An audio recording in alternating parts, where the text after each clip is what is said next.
Hopefully that was true. Hello everybody and welcome to Wine Library TV. I am your host, Gary Vayniac. And this, my friends, this is the Thunder Show, aka the internet's most passionate wine program. And we are battling Chardonnay today.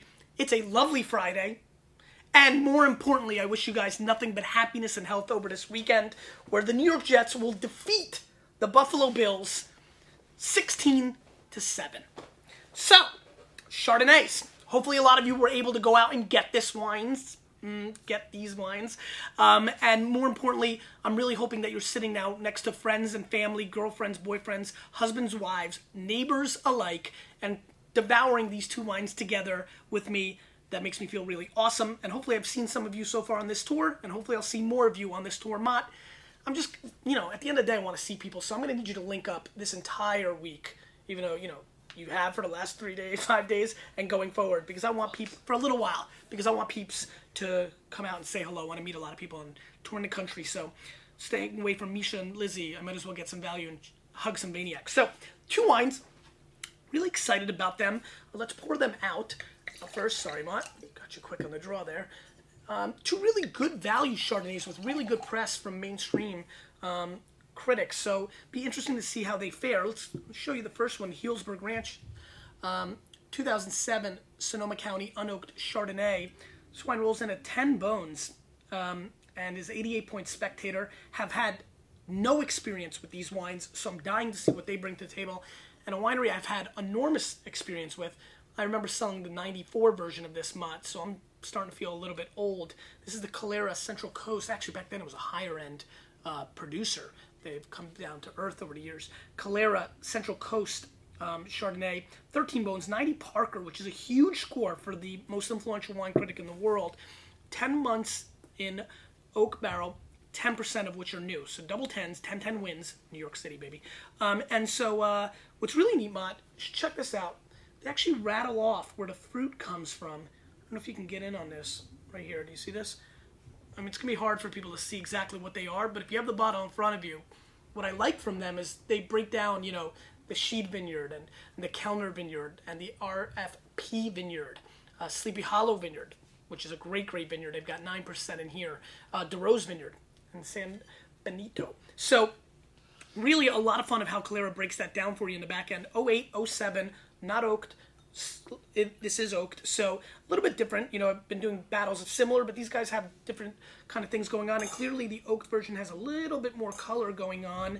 If you see what's going on there, Mr. Mott and everybody at home. So let's see what's going on here.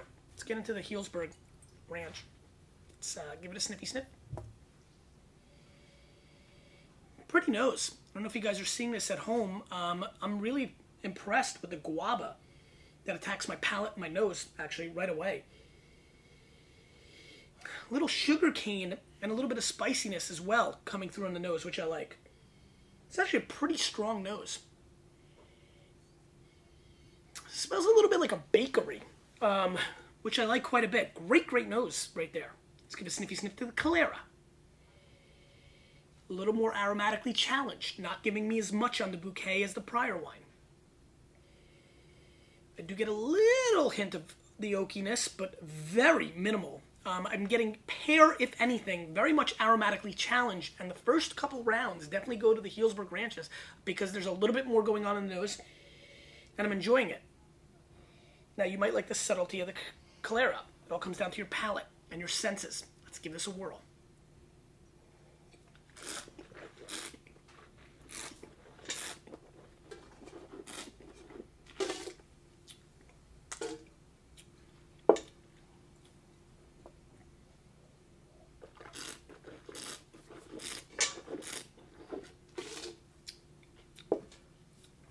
Good acid on the back end, actually, which I like.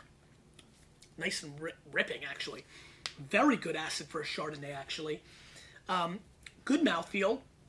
Not delicious. So that's one thing that bothers me. And a little too much heat on the back end. 13.7 when warm.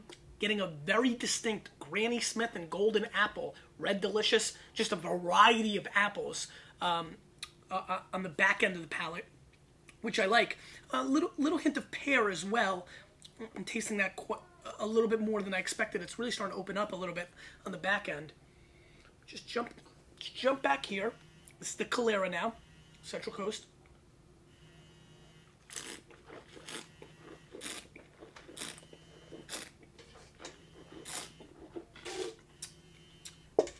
Much bigger wine than the Healdsburg.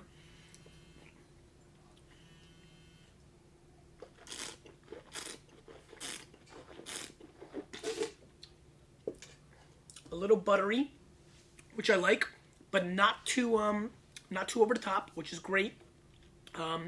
Very much actually tastes like a plate when you go out and you get some cheese and some cut up apples, some crackers, kind of sitting down getting ready for your main meal or when you're entertaining.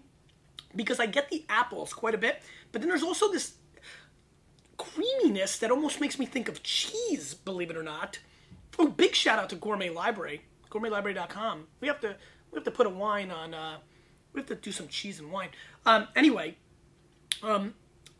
really, really creamy, and that's giving me that dairy feel on the palate, which then makes me think of cheese, and then with the apple, so it's giving me that almost that sensation of an aperitif, kind of pre-dinner, kind of snack component.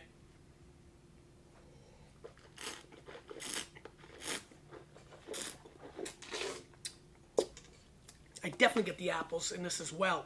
We go back to the Healdsburg.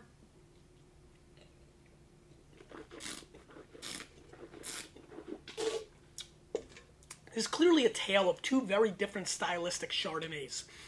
What I'm first excited about is both are very serviceable, and I don't think you're going to be at home really too upset. This might turn off some people at home because the acid is in your face and it might be a little too much for your palate. I think the Calera is going to be a little more popular because it's got the creaminess. It's definitely got the weight. I'm glad and really hoping that you have both at home and are able to taste these side by side. You'll really see what's going on. You'll really learn about weight and mouthfeel. But at the end of the day, both of them are not lacking in interest and ability to deliver, especially at the price point. I feel like both are slightly overrated. But not by much. I think Parker overrated this by a little bit. I would go 88 plus on the Calera. And I'm going to go 86 plus on the Healdsburg Ranches. Ironically, I'm thrilled about Sancerre and Crisp and Rieslings. And here I am going for the wine that has a little bit more oak, a little bit more body. Because just because it's unoaked and just because it's not the oak monster doesn't mean it's better. When done properly, when you balance oak, I think you get a lot of characteristics that are special, that are interesting, and that do make wine drinking fun. I like the body of this wine. I like the oomph. I like a little bit more in my mouth. This is crisp and clean, but I can get the sensation from a lot of high acid, under $12 Sauvignon Blancs and Rieslings that I think, Rieslings under 18, that I think do a better job at it. But at 10 bones, it's definitely nothing to squawk at. A nice value, especially both these wines are fairly available out there. So in comparison to the way the week started with white wines, this is almost the flip, drop down and reverse it. Again, didn't kill me. I'm going to go 88 plus on this. Might have been a little tough. 86 plus on that. And all in all, not too shabby. Question of the day. What are you drinking this weekend when the Jets beat the Bills 16-7? You, with a little bit of me, we are changing the wine world.